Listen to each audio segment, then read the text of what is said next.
जो व्यक्ति अपनी माता को उस माता के समान मानता है वो अपनी माता के लिए कमेंट में जरूर लिख के जाएं। आज की पीढ़ी में नवरात्रि क्या संदेश देते हैं ये पहुंचाना हमारा काम है, हम सबका। तो आप इस वीडियो को देखिए कि नवरात्रि क्या संदेश देते हैं, जो कि हमें हमारी आने वाली पीढ़ियों में ये संदेश देना है।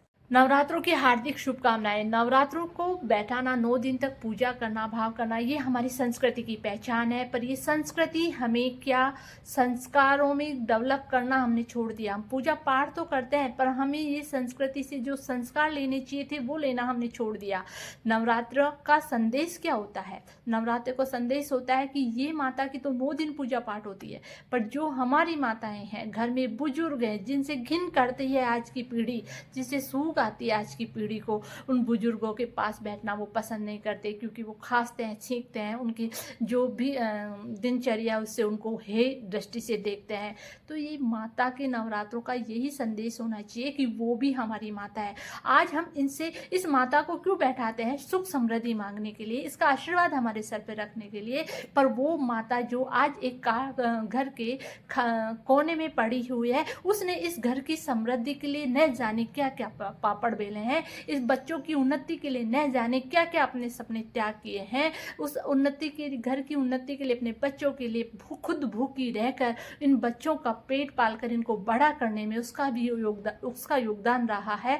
तो हम कैसे भूल जाते हैं उन माताओं को, और एक बुजुर्ग को हम एक कोने में उन्हें जगह दे देते हैं कि अब इनका कोई काम नहीं रहा। क्यों? क्योंकि वो काम नहीं कर सकती, क्योंकि वो अपना सपोर्ट नहीं कर सकती, तो हम उनकी वैल्यू को कम कर देते हैं। तो ये आने वाले संस्कार में हम जब अपनाएंगे अपने बुजुर्गों की, हम अपनी सेवा भाव करेंगे, तो आने वाली पीढ़ी भी और आने वाले पीढ़ी में भी ये संस्कार होगा। यही नवरात्रों का असली संदेश होता है, जिसे हम जो संदेश होता है उसको नगण्य कर देते हैं और इस माता से हम समृद्धि मांगते हैं। जबकि ये माँ तो ये कहती है कि तुम मुझे तो 9 दिन बैठाते हो, पर मैं जीवन भर तुम्हें एक माँ के रूप में हमेशा तुम्हारे साथ रहती हूँ, हमेशा उसका आशीर्वाद बना रहता है।